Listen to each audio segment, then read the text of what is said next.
Okay, thank you. Good morning, everyone. It's good to see all of you again. Thank you for coming. How is everyone? Anyone has any questions? The meditation doing okay? Are you enlightened yet? No? Okay, on the way. Okay, very good. Well, if you have nothing to ask about, I will discuss and study the song Enlightenment from a great master, YongHua. Okay? So he says here, he says he's enlightened. He's the first Chan master who talked about enlightenment without saying he's enlightened. But so they indirectly said that he's enlightened by saying, I will talk to you about enlightenment.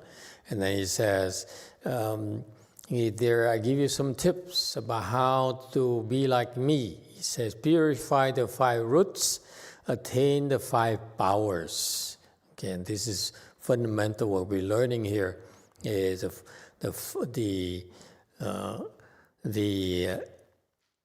theory behind cultivation. Okay, when you come to our temple, we tell you to cross legs and do this, do that. Those are specific instructions, mechanics, but they're based on these principles that will help you make progress. He says, purify the 5 roots. 5 roots, these are, again, a few simple jargon, the terms that I like you to memorize. We don't need a lot of terminology, lots of jargon for you in order to practice, but it's very helpful for you as part of your foundation to learn about these concepts.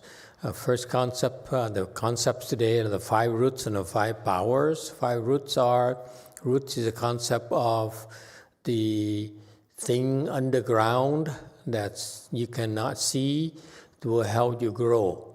So physically, our 5 roots are the eyes, the nose, ears, tongue, and the body. Okay, and also the 6th one is the mind.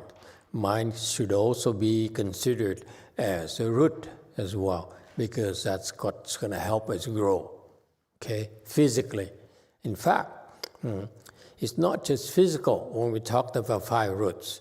In Buddhism, when you talk about 5 roots, actually they are faith, vigor, mindfulness, samadhi, and wisdom. That means that those are the 5 factors that will help your spirituality, will help you make progress spiritually. Okay, so number 1 is faith. This is critical. Faith is what? Your faith, according to the dictionary, you have faith in the triple jewel. And why is it important? Why is it part of your foundation? This is critical first element. You must have faith in the triple jewel.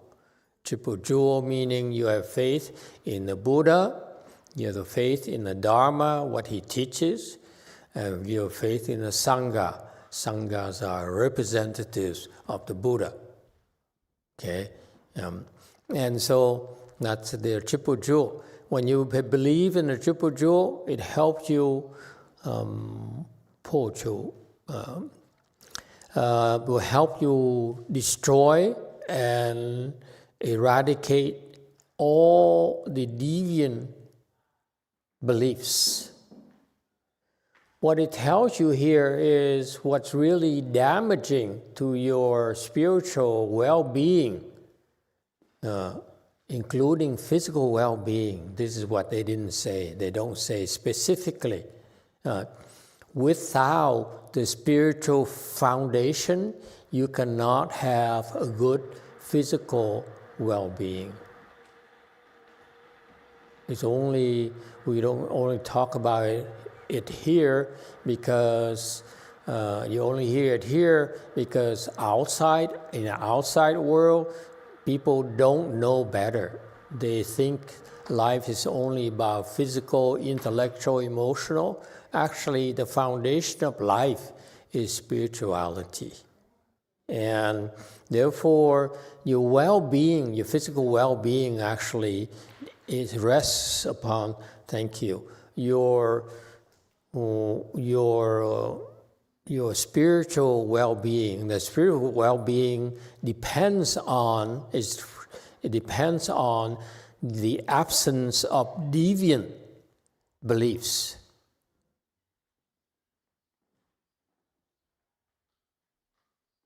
If you harbor and nurture deviant beliefs, you will eventually get in big trouble.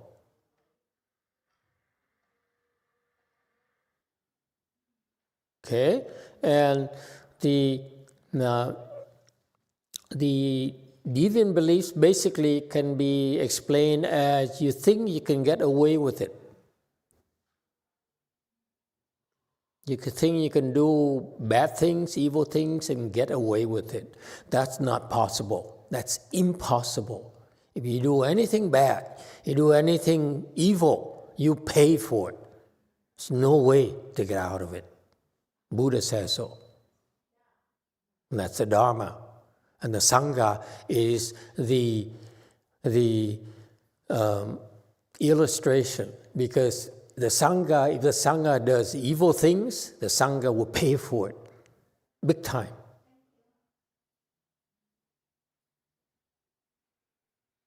No one is above it. Okay, Buddha is gone already. You can't see the Buddha. That's why you look at the sangha, and the sangha is actually a physical example for you of what deviant beliefs can the kind of damages it will do to you. Yes, the sangha has evil sangha as well, and that's what you have plenty of chances to observe it. Okay, maybe you may not see it that quickly, but over time, the sangha, when they're deviant, they are in big trouble. In particular, if the sangha has kung fu, if the sangha is a sagely sangha, a sangha member who's a sage, and he does evil things, he'll get in big trouble. Big time. And you're probably thinking, sagely sangha do evil things? You bet. Don't believe what you read, okay? The reality is that yes, the sangha has both good sangha and evil sangha. Even in the good sanghas, they still have evil side of them that they need to work on.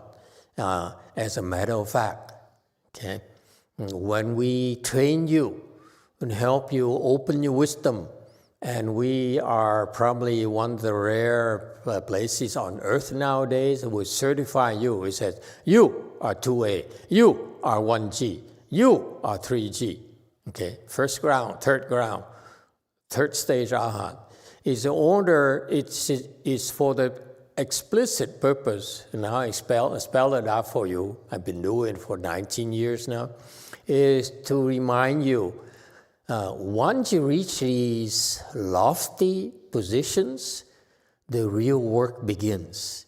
It's no time to slack off, because that's when you can see the evil side of you a lot faster, a lot clearer, and you see the consequences when you do evil, when you indulge in ego, you indulge in stupidity, you indulge in scamming others and cheating others. Those sacred sanghas, they pay dearly. And if they are not sagely, they can screw up. We don't care. Give them time to grow up. We're like children. They need time to grow up.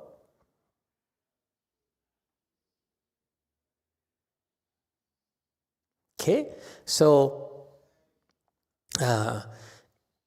faith here, please don't make the mistake of thinking faith in yourself. There's no wisdom in having faith in yourself if you're not a sagely person. I know. The common wisdom is that you should have faith in yourself. No. If you are confused, you shouldn't have faith in yourself. Please. If you're stupid and you say, I believe in myself, you believe in stupidity. The reason you have faith in the triple jewel here is you have faith in the Buddha, who is a sage. The Dharma is a sagely teaching. The sangha here supposedly is you should look for the sagely sangha to believe in. Okay? You should look for the sagely teaching to believe in. Yes, the Dharma has problems too. The Dharma, because the Dharma, when spoken by unsagely sanghas, has issues. And the Buddha Dharma is not above it. It has both the good and bad. Unlike Christianity, is only pure goodness. Right, Daniel? Buddhism has a lot of issues. The Dharma, when spoken by bad and evil monks and nuns, is very, very deviant. Okay? One guy, for example, Trungpa, who is a Tibetan, used to be a famous Tibetan monk, is very, very deviant. Whatever you read in his books, it only sounds good, but actually it's totally wacko. Okay? And we have plenty of those, a lot more of those, deviant, wacko, Buddha Dharma from deviant, wacko monks and nuns than the good monks and nuns. That's life. Very much like most politicians are pretty wacko and deviant, except for a few. That's life. Okay, don't look don't look further, and then your own backyard, right there. Yes, DTT. Master, how can we tell a monk who is deviant and evil? Who's good and who's evil? How can we tell? Like you said, that Tibetan monk, he's very famous, and what he says sounds good, but he's very deviant and evil. Why is that? How can we learn from that to tell who is evil and who is not? By trial and error. It's just like everything else. You go to the supermarket, you buy some fruits. Don't buy the whole basket of fruits. Buy a few, test it out, and then it's good, come back and buy some more. Or what we do at the temple, we don't buy anything. We wait for our disciples to give us fruits, and we know they're good mostly. And when they're good, we ask them, where did you get this? Then we go buy them. So the general rule of thumb is trial and error, first of all. Okay? And number two, if you have blessings, then you'll be shuffled or pushed along, or how do you call it, corralled along like wild horses. Okay? Corral along until you find a good knowing advisor. That's how it works. Okay? And you must believe that based on your good blessings, it's going to happen. You have nothing to worry about. You know why not? Because the blessings are, if you plant blessings in helping the sagely Sangha, the sagely Buddha, the sagely Buddha Dharma, now it's their responsibility to invisibly okay, imperceptibly corral you along, okay? That's the nature of the help. You don't know that you're getting help because the Sri Sangha wants to be left alone. Please don't text us, don't call at midnight, okay? We need our beauty rest. So you must have faith in the Triple Jewel, and you support a Triple Jewel naturally. Okay, if you're sincere and you want to do good, you want to support the good part of the Triple Jewel, you will get help. Nothing to worry about. Okay, it's our responsibility to help you. Okay, and so the faith here is very important for you to have faith in the proper Dharma, in the sagely Sangha. Okay, and as I know, I'm not supposed to talk like this because we're supposed to convey to you that the Sangha is perfect, is beautiful. That's baloney. I don't believe in that. I met too many bad Sanghas, and one of them. Go forth. Bad Sanghas have more fun. Pure Sanghas are boring. Master, it seems to me that it was fairly easy to spot that Trungpa was deviant because he was an alcoholic and he slept with his students. So that's, pretty obvious, I think. But easy to do what? I mean, the sound. Is it my hearing? I don't think it's my hearing. It's kind of, Huh? Can you hear me? The something wrong with the sound system in Go Forest. The sound's very unclear. Huh? It's like mics? I know his pronunciation is excellent normally, but from what I heard is that the first 7 words are kind of unclear.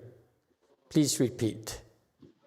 Master, it seems to me that it was pretty obvious that Trungpa was deviant because 1, he was an alcoholic, even though he was a left-hand person, and 2, he slept with his students, again, even though he was a left-hand person.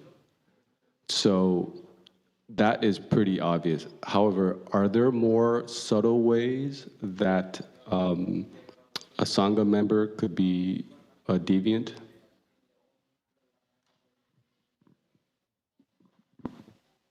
I don't understand. So obviously some of them are deviant. There are more things to look for. What? Someone help me out. Did anyone understand his question? Yeah, go ahead, G.I. Joe. 8. Well, besides illustrating terrible behavior that this Lama was known for, it could be a lot more subtle and underlying and psychological. It could be the way he treats people and gets them to depend on him and doesn't follow through and becomes undependable and manipulates. These are all kind of underhanded dealings that you could suspect from a Lama on the dark side, I think. Yeah, there's lots of things. It's actually more complicated nowadays because, frankly, I met quite a few enlightened monks and nuns, Sanghas, and even though they're at the range where they're supposed to have wisdom, they don't realize that they're doing things that actually are not good for themselves. For example, the couple of things that to me are so obvious because I am lucky. I met my Chinese teacher as a first thing. When I was basically, in the past, I basically look at the Buddha and say, so you Buddha, so what? What do you do for me? Very sacrilegious. So yeah, you can think you can imagine what I think of God. I thought of God as well. Okay, same category. And so, but somehow when I became interested in meditation, the only person I could learn from, for real, is my master YongHua, who is a sagely Sangha. Okay, and not only sagely Sangha, but his level of wisdom is so high. When we talk about sages have a wide range. Sages in Buddhism, from Mahayana perspective, to us, for me personally, is 1G to higher. Okay, for sage Arhat, it's okay, I will put up with you. Okay, because you are able to be taken seriously. But 1G or more, that's when we begin to really invest in you. Because you have the ability to understand. When we teach you, when we train you, you're able to understand. Whereas low levels, it takes a lot longer for things to sink in. A lot longer. Okay? However, the range of 1G to 2G is a huge difference, and 2G to 3G and so forth, it's a huge chasm, okay? Huge gap between them, okay? And I looked out because, and that's the nature of my blessings, by the way, that I talked about. You have blessings because I'm pretty sure I made offerings to Master YongHua a lot in the past. That's why I met him, I believe him right away. It's no doubt in my mind. There wasn't any doubt. But his level is so high up there, okay? So he's able to be free from the low-level bodhisattva's mistakes. What are the mistakes of even the bodhisattvas that they're not aware of? I met too many of them, okay? The majority of them are like that, okay? And Master YongHua is one of the rare few who doesn't make that mistake. What is that? By the way he taught us. The system he set up, okay, is such that you don't seek fame and profit.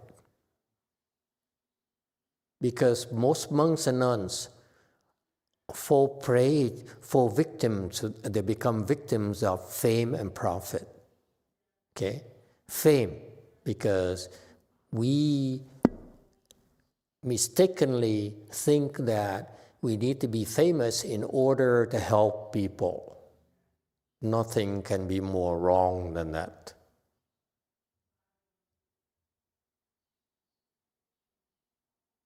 All right? There's enough sanghas there who can be famous and help the Buddhist followers along, because that's all they need in terms of help. Okay, there are many levels in a sangha because the Buddhist world needs a lot of different levels in order to take care of our followers. Nothing wrong with those non-sagely sanghas. Nothing. They're trying their best. They're on the way. Okay, all those will eventually move into the sagely sangha range, for sure. Why is that? How can I make that claim? It's from the sutras. The Buddha says, even the bad monks nowadays, the very bad monks nowadays, do not make the mistake of being disrespectful and slandering them. If you do that, you're so stupid. It's beyond belief. You know Buddhist disciples. And especially if you're a monk and nun, you have no chance in cultivation when you do that. You're not doing bodhisattva work at all. It's impossible. You're dead. You might as well quit, go back to lay life. Okay? But all these monks who are bad monks, when Maitreya Bodhisattva appears in the world, they will become sages. The very bad monks right now will become sages.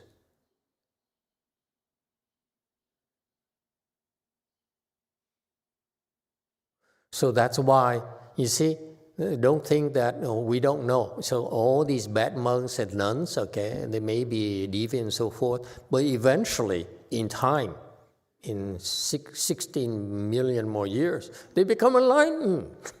It's guaranteed by Maitreya Bodhisattva. He'll come to our world, we teach them in particular, and they become enlightened overnight.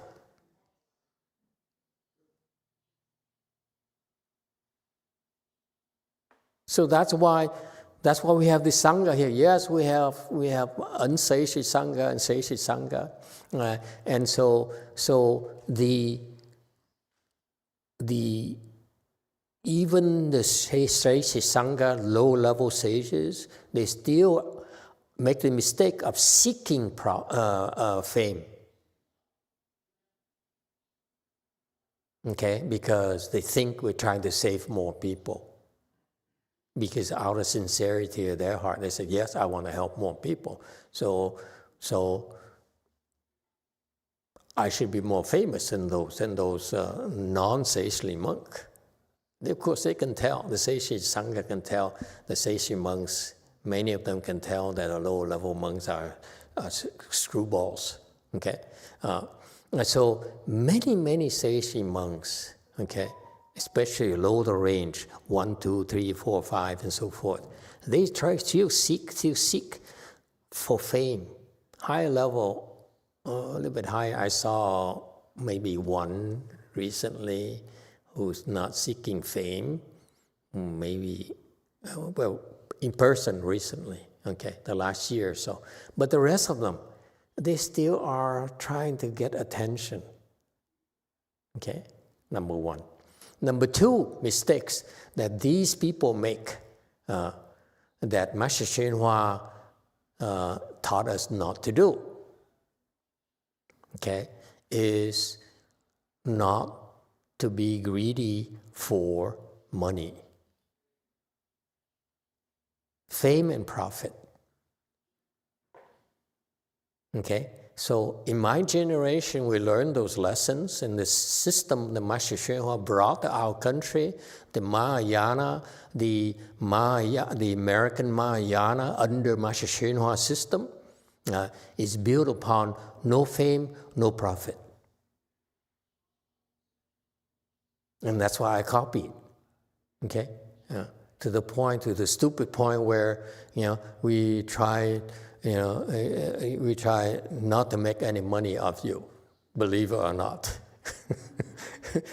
It's very important. Think about it. You come to the temple, you don't have to be worried that we're gonna pick your pocket or try to scam you out of your money. There's plenty of people out there who are doing that, so you save here temporarily.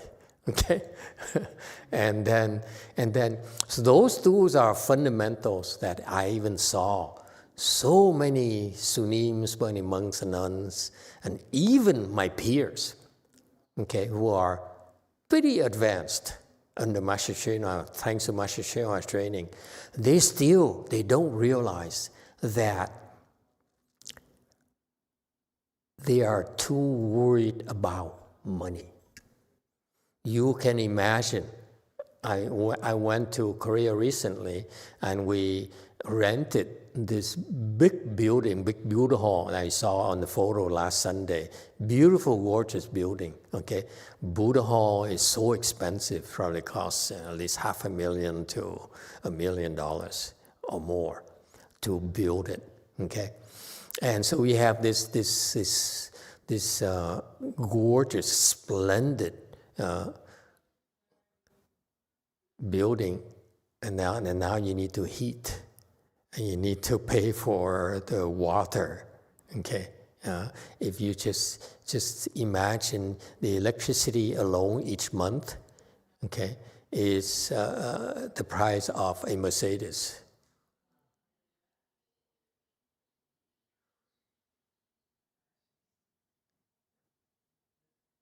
So with that kind of financial pressure, how are you going to survive?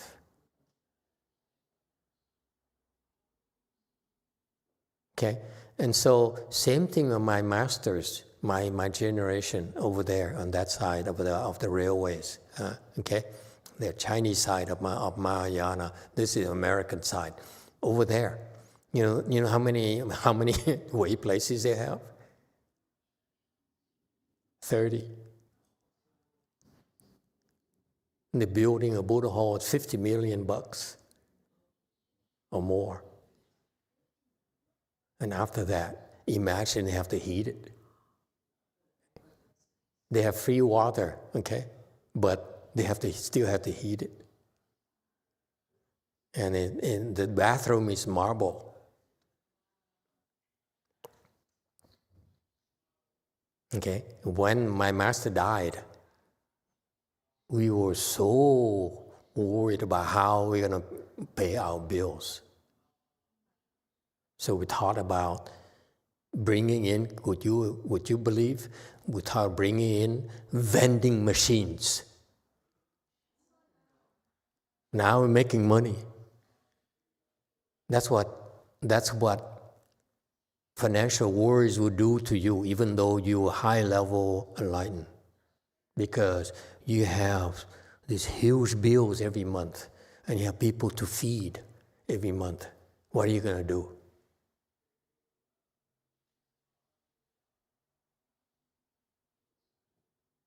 Okay? And so we're lucky. We're lucky in that. So that's what you're looking for subtle things. I'm telling you very obvious things. Are they worried about money? Okay? Do they need to make money off you? Number 2, are they trying to become famous? If they make those 2 mistakes, they cannot reach higher level of wisdom. They can, they can become enlightened, but they will not go up that high.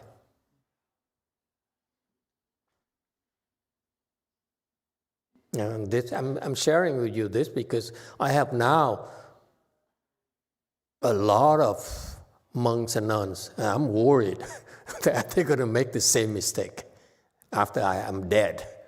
Okay? It won't be much longer, And you make that mistake, you will not be able to reach Mahasattva level. No way. And that's what we should be grateful to Master YongHua for.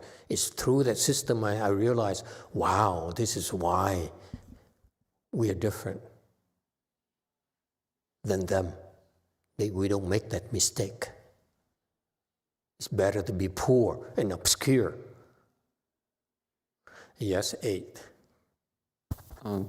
Thank you, Master. Would American Mahayana make it as big as like Joe Osteen or Reverend Jesse Jackson? Would it be like more up to the society to make it that big, as opposed to sacrificing what the value system, what you're about? It's just like Master YongHua. When he was alive, he was not that famous. It's only after he died he was more famous. Because then people, after he died, people say, "Oh my God, I missed the boat. Now who's going to save me? Who's going to heal me?" Okay, and so there's nothing wrong with having big places and having reputation. Okay, but it's never the goal. The reason you're famous is because the people who believe in you have a lot of blessings. If you're famous and your followers are wackos, it's no big deal. Yes, DTT.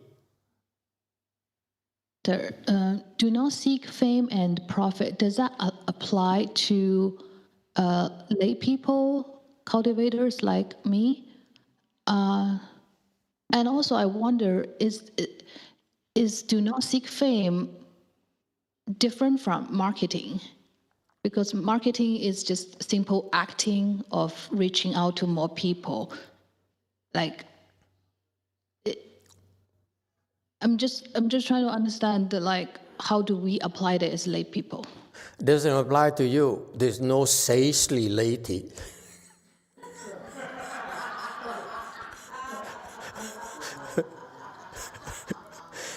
If you're a layperson, you say you belong to the sangha already. Even though you don't wear sangha clothing.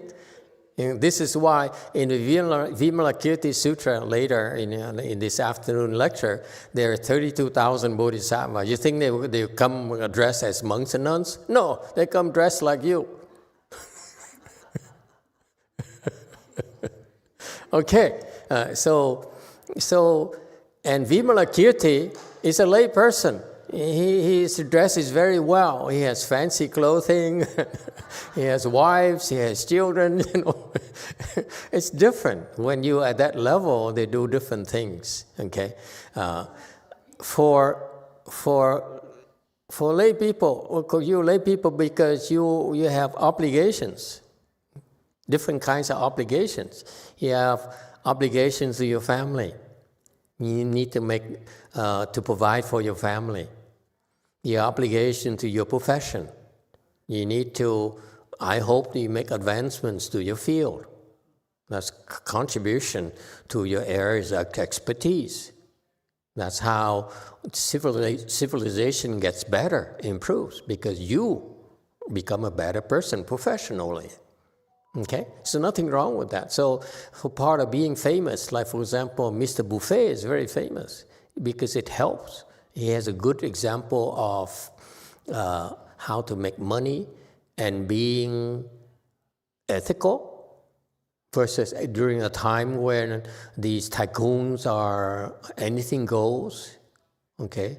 For example, the Greek tycoon who's dead, who married Jackie Onassis, for example, Mr. Onassis, okay? He lacks, to me, now he's dead, he lacks morality. He's not a good person. Become full of themselves. In contrast, Mr. Buffet, in spite of his wealth and his immense fame, you see, he's not full of himself. You notice that?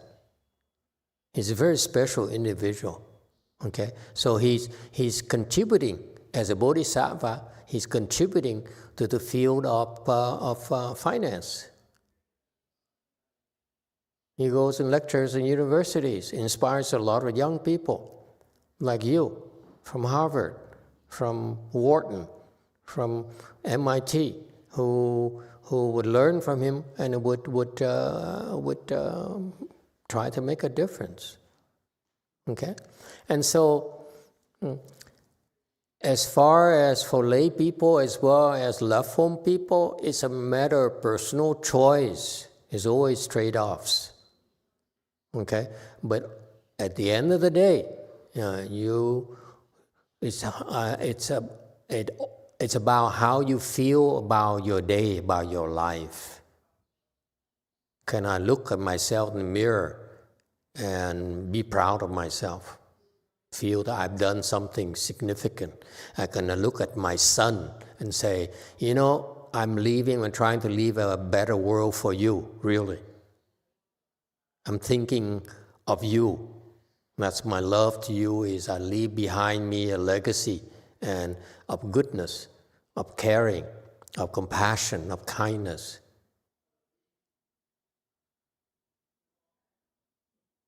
That's your role, okay? And there's nothing wrong with pursuing fame and profit as a lay person, but do it ethically. Okay, don't scam others. Okay, there's nothing wrong with painting your face orange or putting mascara, like mascara senator. You don't know?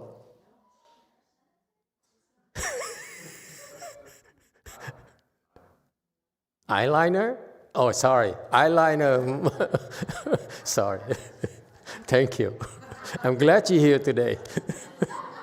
Eyeliner senator. How can a man look like he puts eyeliner on 24 hours a day? Can you see it's wrong? Anyway. It's not about politics, okay?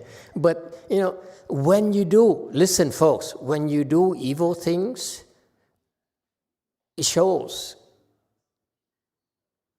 physically. There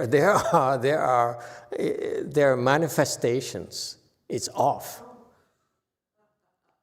Yeah, look at that. I was jealous of this guy.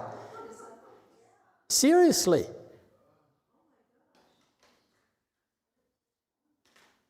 He looks better than his wife. With his eyeliners.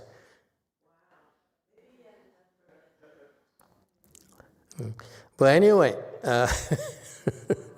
so anyway, you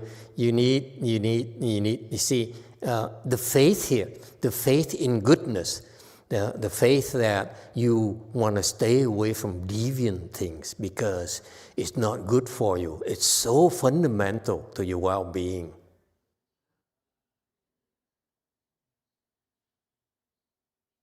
You will not sacrifice that goodness in your heart for the sake of fame and profit. Okay? Number 2, root is vigor. This is what I like about you.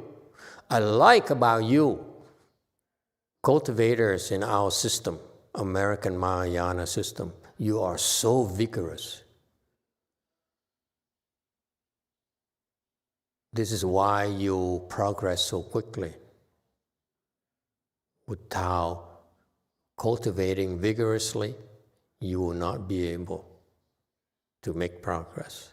Okay, and in particular, this is why I go to Asia, because the Asian cultures over there, they are very hardworking, they're very vigorous when it comes to cultivation.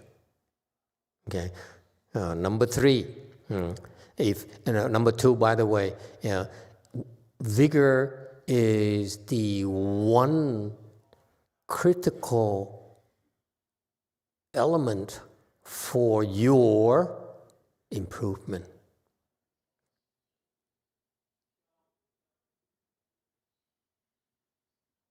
If you don't cultivate vigorously, it's very hard for you to improve.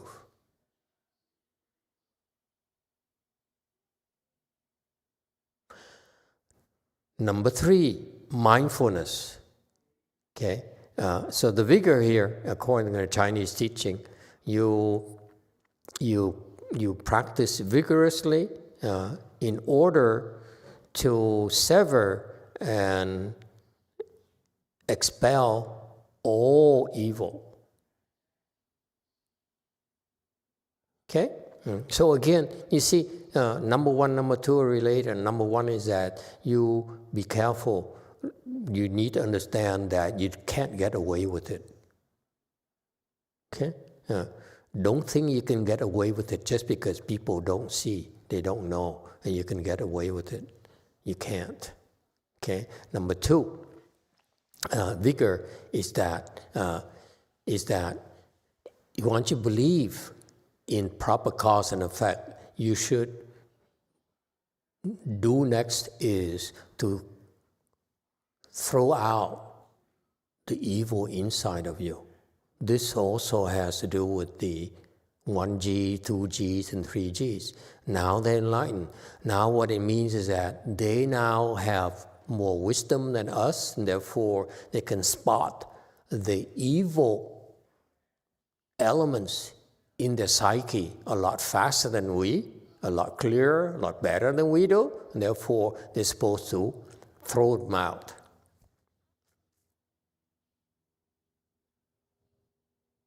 Okay? And so that's required. And when you practice vigorously, the reason you're able to practice vigorously is because in that process, okay, you are becoming less and less evil. You know, interesting, the Buddhist insight is incredibly insightful. The Buddhist teaching is so insightful. It says, you're able to practice vigorously in our environment, okay? Because when you do that, you're able to become less and less evil. So that's why children, sangha children, you and your generation, you understand why we need to make sure that part of cultivation is help. The help we provide is create this environment here where they'll be safe and they will not be scammed, okay? And that they are taken care of so that they can practice vigorously. They have no fear, no worries.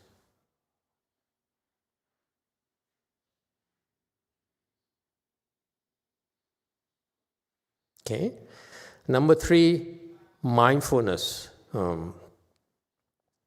Mindfulness, be mindful of the 4 stations of mindfulness. What are the 4 stations of mindfulness? Number 1, be mindful that, what? Anyone. These are foundations of your cultivation. What are the 4 stations of mindfulness? The body is impure. Don't be so attached to your body. Feelings are suffering. If you have feelings, you're suffering. The mind is impermanent. All your thoughts, okay, they don't last. And what's the 4th one? Body is impure, feeling is a suffering, the mind's impermanent. Your mind is not forever. Okay, whatever you believe, okay, it's not forever. Look at yourself, look at your life. Today you're Christian, tomorrow you'll be Buddhist. And finally, what's number 4? It's no self.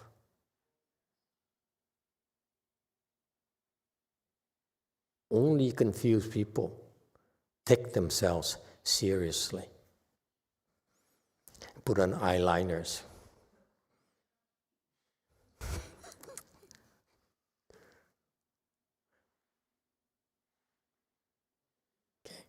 Those are the 4 things that most people violate.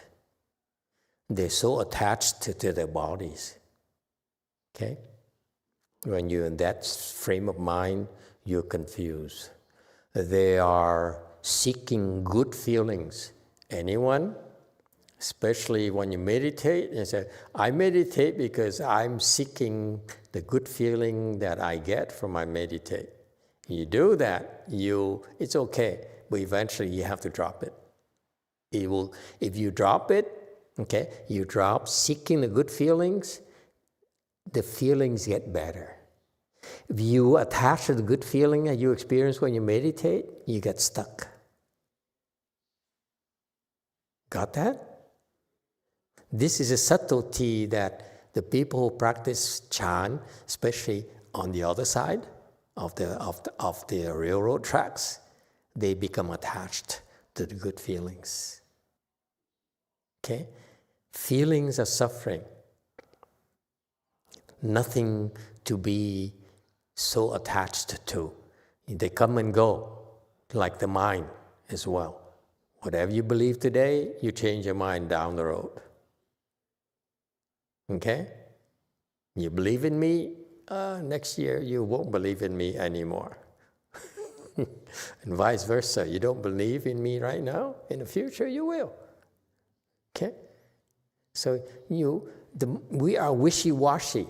We change our mind constantly. So don't take your mind so seriously until you become enlightened. Okay? You believe in God right now, tomorrow you won't. That's how it is. Okay? Some people say, Master, you are my master, I believe in you. I say, yeah. Okay? And finally, it's no self. Okay? There's no point in having a culture of the self, idolizing the self. And this is prime example that you can see. Mr. Buffet is never about promoting himself. You notice that? I made fun of him, I criticized him, but I never could criticize him about promoting himself. Never.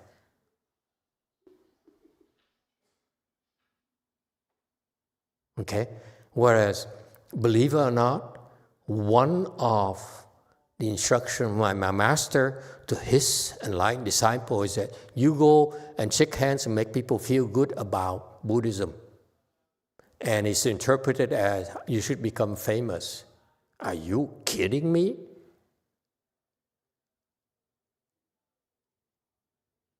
Okay? There's no self. There's no one who's famous.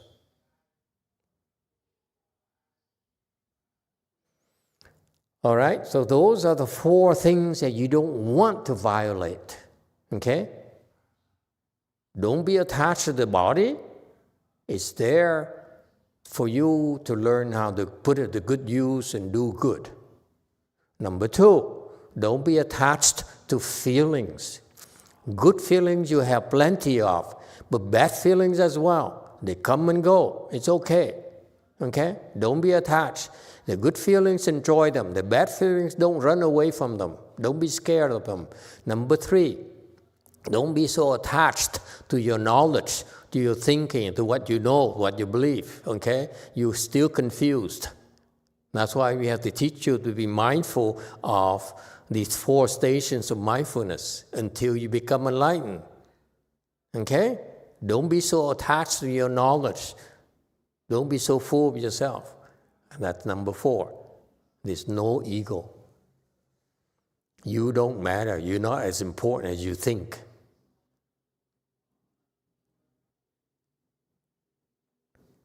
That's how you see people. As you learn more, you see there are plenty of people who violate that, you know. And those, because if you do that consistently, day in, day out, you will never open your wisdom. And with 3, if you have the proper 1, 2, 3, then the 4 and 5 naturally happens. 4, samadhi. Samadhi, why is it a root? A root because samadhi enables you to sever and expel emotions, desire, and afflictions. Meaning what? Just don't read these things. You need to understand why we teach them. Meaning that when you're afflicted, and you say, I'm so afflicted, what are you supposed to do? Cross your legs and enter samadhi so that you're free from your affliction. Don't blame me for saying I'm afflicted because of master. I'm afflicted because of my husband. Please, her husband is innocent. He's just being himself. Okay? You're afflicted because you're afflicted. You chose to be afflicted. We simply are catalysts to make you more afflicted. But you're afflicted already. Okay? And so that's why when you're afflicted, what do? Cross your legs. Because when you cross your legs, you'll be able to enter samadhi. That's how you cease to be afflicted. It's no one else's fault. You continue to be afflicted because you're stupid. You think it's normal. You think it's someone else's fault. You're afflicted is your own damn fault. You're afflicted.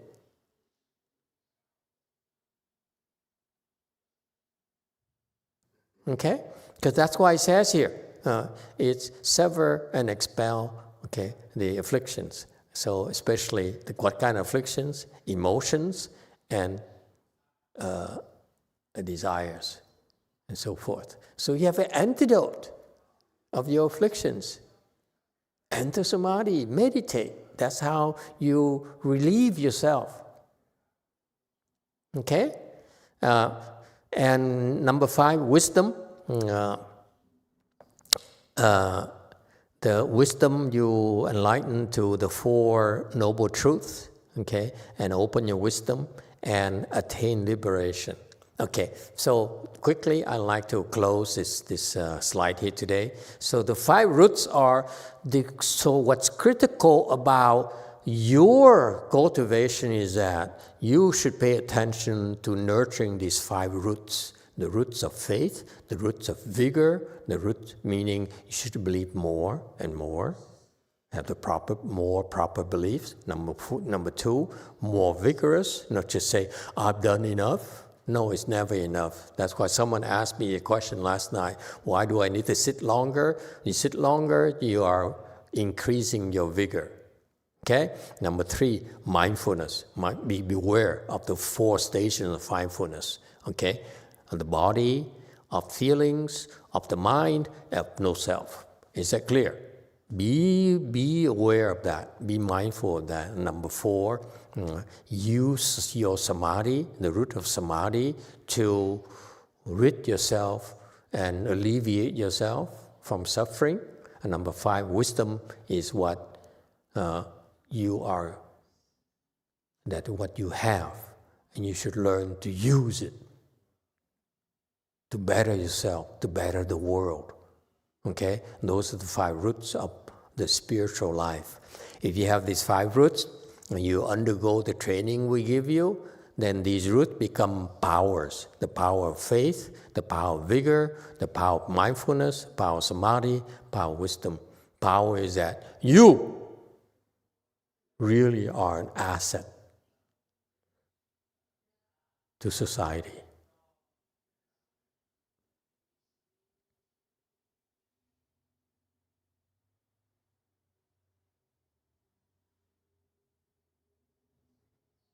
The power to do good, the power to help, the power to make a difference. It takes power.